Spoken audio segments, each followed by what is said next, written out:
সেদিন ছিল আমাদের হোমস্টেতে লাস্ট ডে, আর সেদিন আমাদের ফেরার ট্রেনও ছিল। তাই ভাবলাম শেষের দিনটা একদমই নষ্ট করব না। তাই দাদার গাইডেন্সে বেরিয়ে পড়েছিলাম একটা কাছেই পাহাড়ি গ্রামকে এক্সপ্লোর করতে।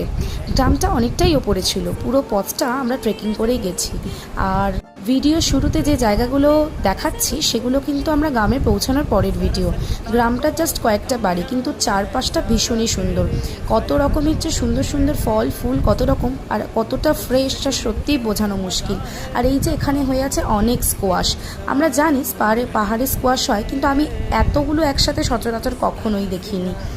আর ছিল এখানে প্রচুর অ্যাভোকাডো, অনেক অ্যাভোকাডো হয়ে রয়েছে, তবে এগুলো তখন অনেকটাই কাঁচা ছিল, খাওয়ার উপযুক্ত ছিল না। এখানে অ্যাভোকাডো অনেকটাই সস্তা। আর আসি আমাদের আসার আসল ভিডিওটায়। মাম্মাম তো কিছুতেই ওর বাবার কোলে উঠবে না, তারপর অনেক বলার পর সে উঠতে রাজি হলো। আসলে একটা জিনিস তখন খুব মনে হচ্ছিল, আমরা যতটা বড়রা প্রকৃতির সাথে মানিয়ে নিই না কেন, ওরা অনেক আগে মানিয়ে নেয়। ওই একদম নিচে দেখা যাচ্ছে নদী, ওটার থেকেই আমরা এতটা উপরে চলে এসেছি।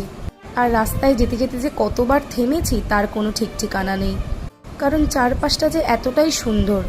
হঠাৎই যেতে যেতে দেখলাম বেশ কিছু আদা পড়ে আছে, পাহাড়ি আদা।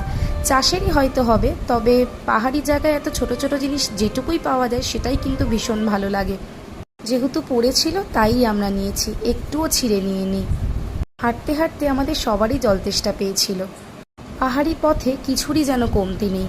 ভেষজ গুণসম্পন্ন এই যে ছোট ছোট বলগুলো, এটাই আসলে জলতেষ্টা মেটানোর একটা সুন্দর উপায়। আসলে ব্যাপার হলো, প্রকৃতি তার নিজের মহিমায় খুব সুন্দর করে জিনিসপত্র গঠন করে নেয়।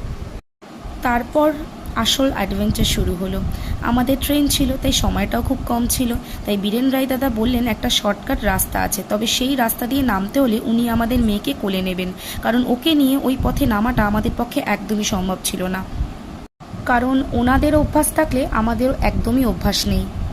পথটা প্রচণ্ড খাড়াই ছিল, আর পা রাখারও তেমন খুব একটা জায়গা ছিল না।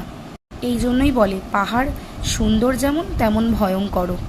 শেষ পর্যন্ত ওনাদের সহায়তায় নেমে আমরা আমাদের গন্তব্যের পথে যাত্রা করেছি।